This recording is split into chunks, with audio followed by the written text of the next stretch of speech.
পাকিস্তানে হামলার পর একটি বিশ্বকে সন্ত্রাসবাদের বিরুদ্ধে জিরো টলারেন্স দেখাতে হবে বলে বার্তা দিয়েছেন ভারতের পররাষ্ট্রমন্ত্রী ডক্টর এস জয়শঙ্কর। ভারতীয় বাহিনী গতকাল পাকিস্তান নিয়ন্ত্রিত কাশ্মীরে অপারেশন সিঁদুর নামে একটি সামরিক অভিযান চালিয়েছে, যার অংশ হিসেবে পাকিস্তান ও পাকিস্তান নিয়ন্ত্রিত কাশ্মীরের 9টি লক্ষ্যবস্তুতে ক্ষেপণাস্ত্র নিক্ষেপ করা হয়েছে। ভারতীয় সেনাবাহিনীর দাবি, এই হামলায় পাকিস্তানে অন্তত 70 জন নিহত হয়েছে, যদিও পাকিস্তান সেনাবাহিনী মৃতের সংখ্যা 26 বলে দাবি করছে। হামলার পর পাকিস্তান বিমান বাহিনী দাবি করেছে যে তারা ভারতের 5টি যুদ্ধবিমান ভূপাতিত করেছে।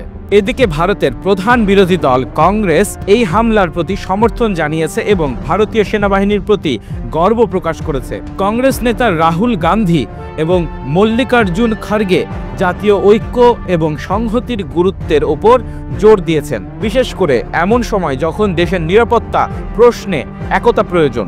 আন্তর্জাতিক মহলে মিশ্র প্রতিক্রিয়া দেখা দিয়েছে। পাকিস্তানের সাবেক পররাষ্ট্রমন্ত্রী হিনা রাব্বানি খার ভারতীয় হামলাকে অযৌক্তিক এবং ভিত্তিহীন হিসেবে অভিহিত করেছেন। তিনি বলেন, ভারত পারমাণবিক শক্তিধর দেশ হিসেবে আন্তর্জাতিক আইনের লঙ্ঘন করেছে। কাতারের পররাষ্ট্র মন্ত্রণালয়ও উদ্বেগ প্রকাশ করেছে এবং এই হামলার পর মধ্যপ্রাচ্য এবং দক্ষিণ এশিয়ায় উত্তেজনা বৃদ্ধির আশঙ্কা দেখা যাচ্ছে। এদিকে সামরিক উত্তেজনার কারণে ভারতের শীর্ষ বিমান সংস্থা ইন্ডিগো 11টি স্থান থেকে 165 ফ্লাইট বাতিল করেছে, যার মধ্যে শ্রীনগরের ফ্লাইটও অন্তর্ভুক্ত। ইন্ডিগো, যা প্রতিদিন 2200টিরও বেশি ফ্লাইট পরিচালনা করে, এই সহিংসতার কারণে সবচেয়ে বেশি ক্ষতিগ্রস্ত হয়েছে, যার ফলে কোম্পানির শেয়ার 3.1% কমে গেছে। এই উত্তেজনার মাঝে জম্মু কাশ্মীরের এলওসির কাছাকাছি গোলাগুলি অব্যাহত রয়েছে, যা ভারত পাকিস্তান সীমান্তে নতুন করে উত্তেজনা সৃষ্টি করছে।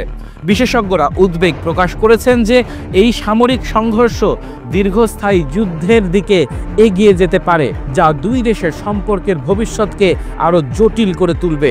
ভারতের পররাষ্ট্রমন্ত্রী এই বার্তা এবং পাকিস্তানে ভারতীয় বাহিনীর হামলা আন্তর্জাতিক সন্ত্রাসবাদের বিরুদ্ধে ভারতের অবস্থান এবং দেশটির নিরাপত্তা কৌশলকে আরও স্পষ্ট করেছে। দুই পক্ষ থেকে এমন কঠোর বার্তা দেখে মনে হয় আসন্ন যুদ্ধের জন্য দুই পক্ষই প্রস্তুত রয়েছে।